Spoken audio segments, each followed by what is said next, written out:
Pai, do Filho e do Espírito Santo. Amém. Então hoje nós estamos aqui nessa mais uma análise aleatória. Então peço aí para que vocês possam curtir o vídeo, né, dar um like aí, né, compartilhar com outras pessoas se esse conteúdo for interessante e relevante para vocês, né, porque é sempre muito importante a gente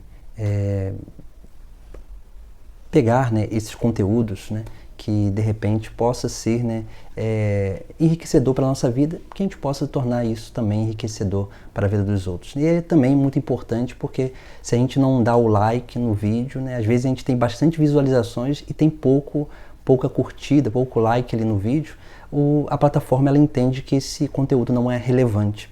Então se a gente dá o like, a plataforma ela vai entendendo que a pessoa que viu gostou e se compartilhar também mais, também isso nos ajuda muito a fazer com que o nosso conteúdo ele possa também, né, chegar a outras pessoas, né, porque aí o próprio YouTube, a plataforma, ela vai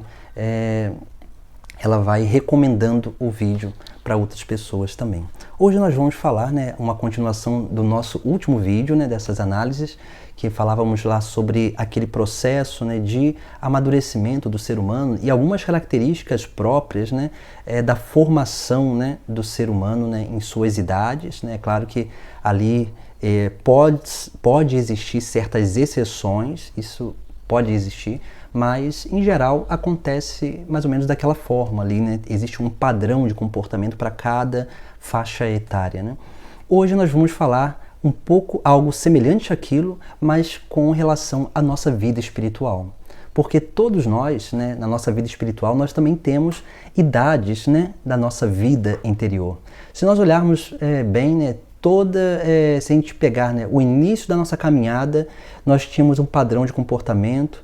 Na medida que a gente foi percorrendo, né, um caminho, a gente começou a ver as coisas de forma diferente e quando a gente chega a uma maturidade de fé, a gente vai ter um outro comportamento diferente, né? É claro que algumas coisas não vão mudar, mas o nosso entendimento sobre a nossa experiência de fé, sobre a nossa vida, sobre a nossa prática de fé, vai como que, a gente não pode dizer que vai mudando, mas vai amadurecendo. E isso é essencial para o nosso processo de crescimento, né? E também, né, de união ao corpo místico de Cristo, que é a Igreja. Por isso que dentro daquelas etapas, né, que nós colocamos lá no nosso último vídeo, que falávamos sobre 5 etapas, né, que isso também acontece na nossa vida espiritual, né? As idades da vida interior, né? Tem até um autor, né, o Garrigou Lagrange, né? Temos o livro dele aqui na nossa pequena biblioteca, né? Ali ele escreve um livro que vale muito a pena ler, né? Que é As 3 Idades da Vida Interior, né? Esse livro, ele divide a vida interior em 3 etapas essenciais, né? Que não está muito diferente disso aqui que a gente vai refletir hoje, mas ele reflete em 3 etapas. Ele vai falar sobre uma espécie de infância, depois uma juventude e depois uma vida adulta. E ele vai chamar de principiantes, depois avançados e perfeitos, que é a terminologia que se usava ali, né, na sua época. Então ele vai usar essa terminologia para explicar essas idades. Vale muito a pena ler esse livro. E ali ele também vai colocando algumas características. Existe um outro livro dele que se chama As 3 Vias e as 3 Conversões. É basicamente uma resenha, podemos dizer assim, porque esse livro, As 3 Idades, são 2 livros bem grandes, né, que falam, né, sobre essa realidade. E nesse livro, As 3 Vias e as 3 Conversões, o Garrigou Lagrange ele faz uma síntese, né, de todo esse ensinamento dele sobre essa realidade. E ali vale muito a pena também ler, né, conhecer essas bibliografias, porque é um autor que se dedicou muito, né, a escrever sobre a vida espiritual e principalmente, né, relatar aquilo que acontece na vida do ser humano. Então, aí tem essas 2 dicas aí de leitura para que a gente possa aprofundar, né, a nossa leitura, né. começando a nossa reflexão, né, como nós vimos lá no último vídeo, né, nós vimos a primeira idade de 0 a 7, a segunda idade de 7 a 12, a terceira idade ali, né, que não é os idosos, mas a terceira idade que são essas etapas, né, de 12 a 21, e depois a quarta de 21 a 30, e depois a última, a quinta, de 30 até a vida final, né, sobre esta terra. Nós vemos ali algumas características muito básicas dessa realidade. Quando nós iniciamos a nossa caminhada, temos um encontro pessoal com Deus, e esse encontro, né, muda a nossa vida, nós começamos a adentrar nesse caminho de vida religiosa, mas como o nosso encontro pessoal com Deus foi também uma experiência não só da consciência, do coração, que nós sentimos coisas no mais profundo, e não estou falando de sentimento primeiramente, mas nós sentimos uma convicção em Jesus Cristo no nosso coração, mas também essa experiência gerou algumas sensações corporais, que são sensações corporais satisfatórias, né? Coisas que são que nós vivemos, experimentamos, e essas coisas elas realmente causaram em nós uma certa felicidade, um padrão emocional prazeroso e satisfatório em nós, né? Por isso que essa primeira etapa da nossa vida é uma etapa que ela é muito dada ao sentimentalismo, ou seja, como lá a gente viu lá, é uma etapa sensorial. Porque a gente teve uma experiência com Deus, depois a gente começa a participar das coisas e aí a gente fica tentando atualizar ou reviver, né, experienciar novamente aquelas sensações. Então, nesse primeiro período, ainda não é uma vivência de fé, mas é uma vivência dada ao sentimento. Né? Então, nós começamos a ter esse padrão de comportamento de busca, né, de momentos com Deus, de certas orações que nos levam, né, às vezes até uma certa histeria, né, coletiva, né, porque a gente vê todo mundo repousando, rezando em línguas e não sei o quê, e aí aquilo parece que gera uma atmosfera onde nós nos sentimos confortáveis. Isso é o grande perigo dessa primeira idade, porque essa primeira idade é uma idade que a gente é muito dado ao egoísmo, ou seja, às vezes a gente teve um encontro pessoal com Deus verdadeiro, mas quando a gente se apega muito a esses sentimentos, o que vai acontecendo na nossa vida é que a gente começa, em vez de buscar a Deus, a gente começa a buscar a nós mesmos nas coisas de Deus. Aí que está o grande perigo. Por quê? Porque muitas vezes a gente vai caindo nesse egoísmo, porque a gente tem uma carência, todo ser humano tem uma carência, e a gente precisa ficar alimentando essa carência. E aí que está o perigo, porque aí a gente começa a buscar nós mesmos nos outros ou nas coisas de Deus. E aqui nós vemos, né? Por isso que nós precisamos aprender a passar e fechar esses ciclos para que a gente possa amadurecer na nossa experiência de fé. Por isso que para que a gente saia dessa primeira idade, dessa primeira etapa da nossa vida interior, Deus, ele começa a fazer o quê? Ele começa a tirar, ele retira os sentimentos. E esta crise de fé vai nos fazendo, né, ter certas sensações, né? Por isso que a gente é sensorial, né? E é uma sensação que agora não é mais prazerosa, mas é uma sensação de angústia, de vazio, e aí começa, né? A gente parece que a experiência que a pessoa tem é como se Deus tivesse abandonado ela, né? Mas não, Deus é onipresente, Deus não abandona ninguém. É porque muitas vezes a gente colocou a nossa confiança naquelas sensações e a gente está ali, né, sendo conduzido pelo próprio Deus a uma experiência de fé verdadeira. E aí, para que a gente possa ter uma experiência de fé verdadeira, Deus ele tira os sentimentos e ele proporciona oportunidades para que a gente possa confiar mais nele. É isso que nós precisamos entender nesses períodos de dificuldades. Senão a gente começa a abandonar o caminho, desanimar, achar que tudo aquilo que a gente está fazendo não está dando certo. E na verdade está, porque Deus, para formar a nossa fé, primeiramente ele vai nos exercitando na perseverança. É nesse momento que a gente persevera, é que a gente depois vai tendo uma verdadeira experiência, né? Uma verdadeira experiência de Deus, né? Porque quando a gente não busca sentimentos, quando a gente não busca consolações, é quando Deus nos dá, no momento certo, uma consolação. Porque as consolações, elas servem para quê? Elas servem para confirmar o caminho que nós estamos seguindo. Por isso que a transição entre essa idade primeira, né, de infância, para essa, podemos dizer, essa pré-adolescência, né, da idade, né, da nossa etapa da idade interior, ela é essencial quando Deus tira, você tem essa essencialidade de quando Deus tira o sentimento, para que a gente comece a dar passos de fé. É quando a gente passa essa etapa da nossa vida que a gente começa a adquirir uma pequena maturidade, né? Uma pequena maturidade. Por quê? Porque aí nós começamos a realmente perseverar. E a perseverança, nessa idade aí que a gente colocou lá de 7 a 12, né, que seria a segunda etapa da nossa vida, é uma coisa que é muito similar àquilo que nós humanamente fazemos também, que é a idade dos extremos.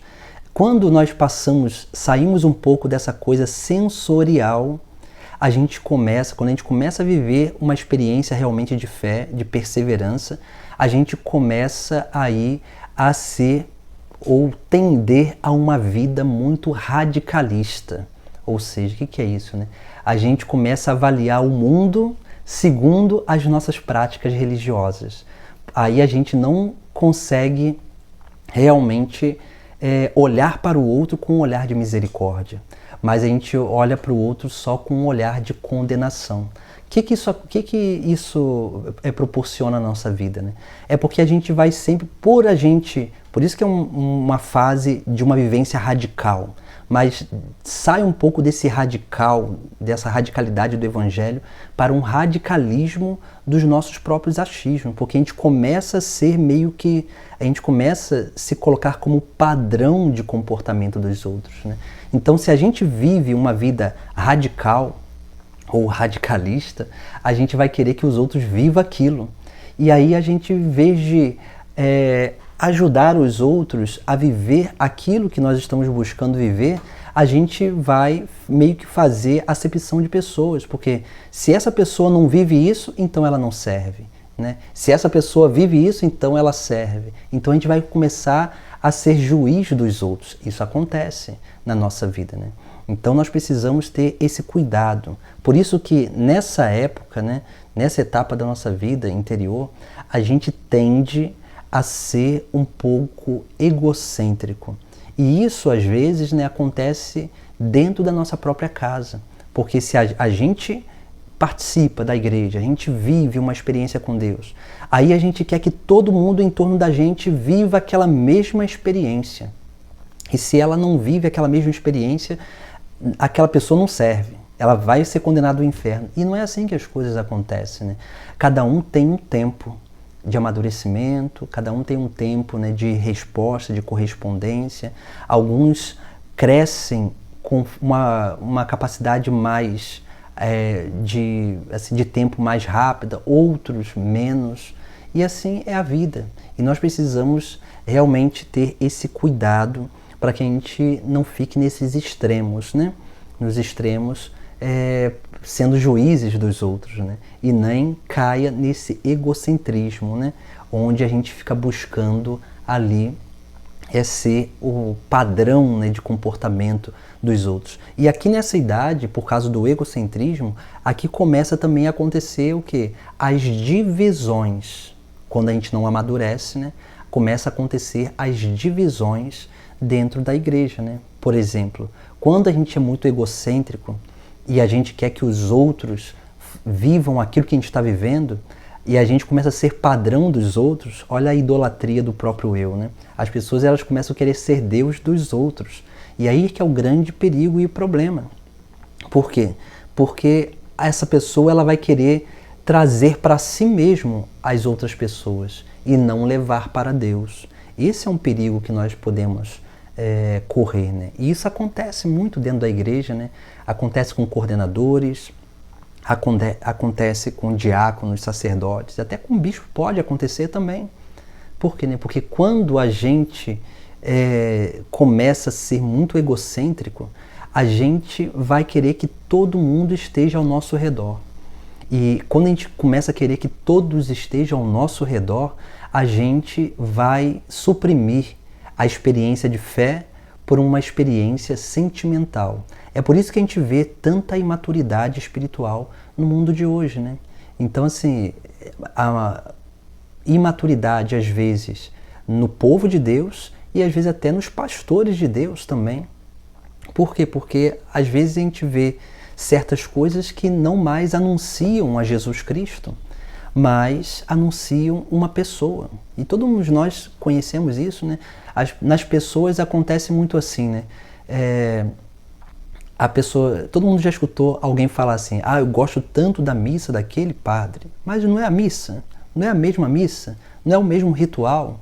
Então, assim, a missa é de Jesus Cristo. Quando a gente começa a gostar da missa de um padre, né, principalmente, né, quando aquele sacerdote, né, ele começa a inventar coisas no meio da missa, né? Quando a gente começa a gostar de certas coisas assim, a gente está buscando a nós mesmos no outro. A gente está buscando a Deus. Então isso é um perigo, né, que nós corremos e nós precisamos ter um certo cuidado na nossa vida. E também, né, os pastores, né, quando começam a inventar um monte de coisa para atrair as pessoas. E a gente esquece, né, que quem atrai as pessoas a Cristo é o Pai do céu. Nós só somos pastores, né? E o pastor é o quê? É aquele servo, é aquele instrumento que é contratado, ou seja, que é tirado, né, do meio do povo para que ele possa pastorear o rebanho. Não é a gente que vai ficar trazendo pessoas, não. Até porque quando a gente faz isso, a gente traz para nós mesmos e a gente não traz para Deus. É o próprio Deus. O Pai atrai as pessoas a Cristo. E nós que somos essa figura de Cristo, precisamos também, né, ser capazes de anunciar esse Cristo às pessoas. E não fazer com que elas se apeguem a nós, mas que elas possam ter, né, e possam trilhar uma maturidade de fé. É isso que nós vemos nessa segunda etapa da nossa vida interior. Que nós precisamos ter muito cuidado, porque essas coisas se manifestam sutilmente. Depois nós passamos para a próxima etapa da nossa vida interior, né? Porque a próxima etapa é a etapa de um maior comprometimento. E aí nós podemos unir, né, essas duas etapas, de 12 a 21 e 21 a 30. Por quê, né? Porque essas duas características dessas duas etapas acontecem, né, quando a gente começa a dar um passo de amadurecimento. Né? Passo de amadurecimento. Qual é o passo de amadurecimento para essa idade da nossa vida interior? É o passo da formação.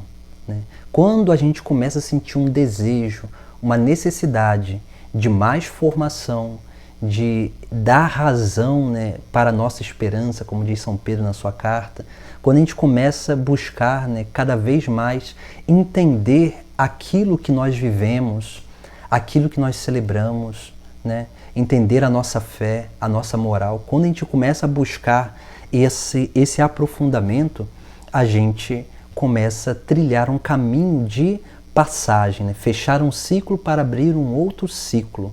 Né? Porque é nesse momento que a gente começa a formar bem os conceitos religiosos na nossa vida. Né? A gente começa a ter ali, né, certos ideais. Né, certos ideais. Porque esses ideais, o quê? Do reino dos céus, da santidade, né, ou de constituir uma família, de corresponder uma vocação. A gente começa a ter essa busca, né? Mas essa busca, ela é essencial para quê? Ela é essencial para combater as desordens dessa idade também. Por quê? Porque nessa idade existe um desejo interior, né, como a gente já viu lá, que é o desejo de associação. Então ali a gente começa a ter o quê? Primeiramente, uma inclinação a uma independência muito grande, né? Essa independência, ela é problemática, porque uma vez que a gente começa a conhecer mais as coisas, a gente começa a aprofundar o conhecimento, entender melhor as coisas de Deus, a gente pode cair num grande erro, que é se tornar muito independente da igreja, do conhecimento da igreja, daquilo que a igreja prega, né, das autoridades eclesiásticas, e a gente começa a transmitir certos achismos, né? A gente começa a achar que a gente meio que se basta.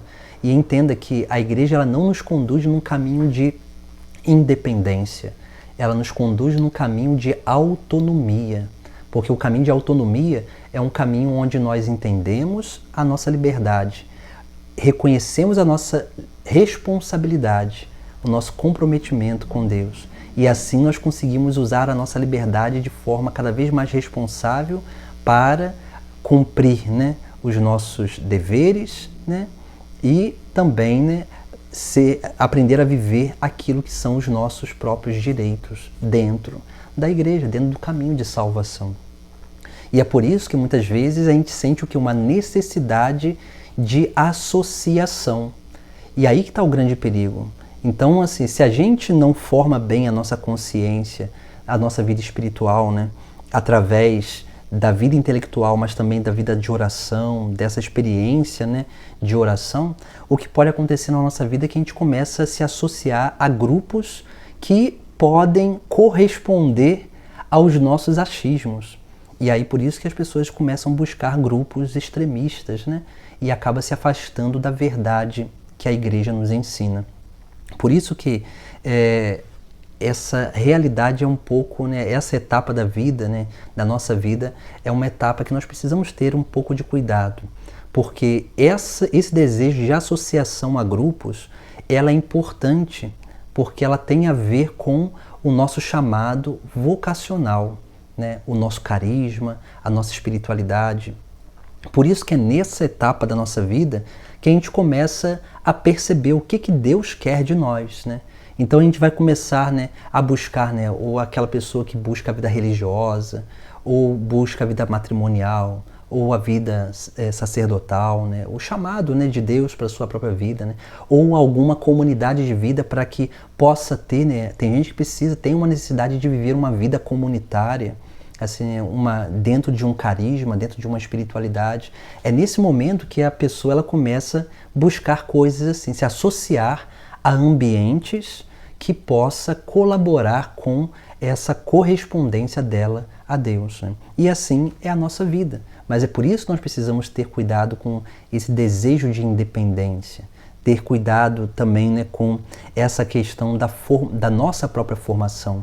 Porque se a nossa formação intelectual, espiritual, ela não for boa, nós não vamos adquirir uma capacidade de conceitos, né, ou de formação da nossa consciência para viver uma verdadeira liberdade com responsabilidade, sendo capaz de apreciar retamente todas as coisas, né?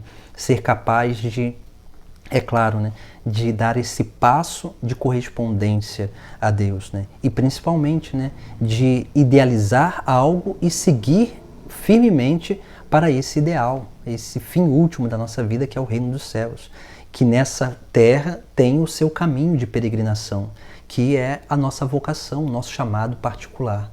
Então, essa idade da vida interior, ela tem essas características. Por isso nós precisamos também viver bem esses momentos. Para quê? Para que a gente possa fechar esse ciclo dessa idade, para que a gente possa alcançar a última idade da nossa vida interior, que é o quê, né? Que é a nossa vida real. É nessa última etapa da vida interior que nós ali conseguimos o quê?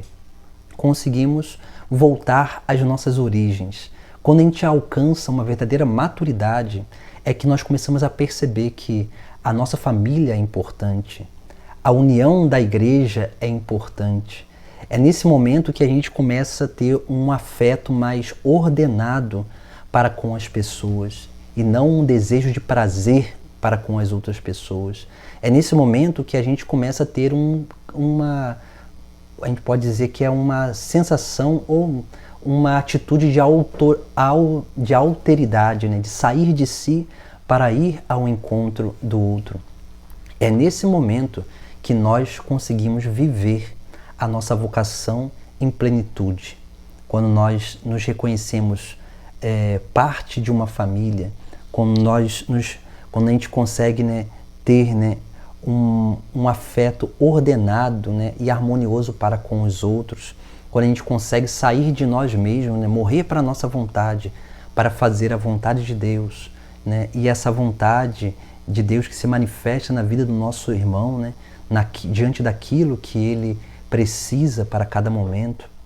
É nesse momento que a gente começa a viver uma vida realmente de prática do mandamento do amor, né, de corresponder a Deus, né, com um verdadeiro amor, né, maduro, né, de sacrifício, e também amar ao próximo como a nós mesmos. Essas são as etapas da nossa vida, cada um com a sua característica. E essa última etapa é a etapa da maturidade da nossa vida interior. Quando a gente chega nessa etapa, nós nos tornamos cada vez mais abertos para a ação do Espírito Santo. E quando a gente está aberto à ação do Espírito Santo, os dons do Espírito Santo tocam a nossa vida para nos dar um bom discernimento, para nos fortalecer na caminhada, para que a gente possa crescer cada vez mais na nossa vida de oração, na nossa intimidade de Deus, com Deus, né? Através dos dons de piedade e temor de Deus. E assim a gente vai crescendo cada vez mais. E esses dons vão tocando cada área da nossa vida, para que dessa forma nós possamos, né, perseverar até o fim último, que é o reino dos céus, e assim permitir com que o senhorio de Jesus Cristo se manifeste na nossa vida, que nada mais é do que a vontade do Pai manifestando-se em nós. Então, que a gente possa fazer essa nossa reflexão sobre essas idades da nossa vida interior, né, para que a gente não fique lá, né, na nossa infância espiritual, né, que faz muito mal para nós, para os outros e para a igreja, né? A gente precisa trilhar um caminho de amadurecimento. Assim, uma coisa é um jovem, um adolescente entrando agora na igreja, né? Ou então um adulto entrando agora na igreja ter atitudes infantis, né? Atitudes dessas primeiras idades. Outra coisa é uma pessoa que já está 10, 15, 20, 30, 50 anos dentro da igreja e tendo essas mesmas atitudes. Por isso nós precisamos ter esse cuidado, né? Entender, né, essas etapas da nossa vida para que a gente possa ver e possa refletir sobre o nosso caminho de amadurecimento. Senão, a gente não vai servir a Deus, mas a gente vai se servir de Deus e das coisas de Deus. E esse é o grande perigo da nossa vida. E esse é o grande pecado que acontecia desde a antiguidade, né? Que é a idolatria do próprio eu. Em nome do Pai, do Filho e do Espírito Santo. Amém.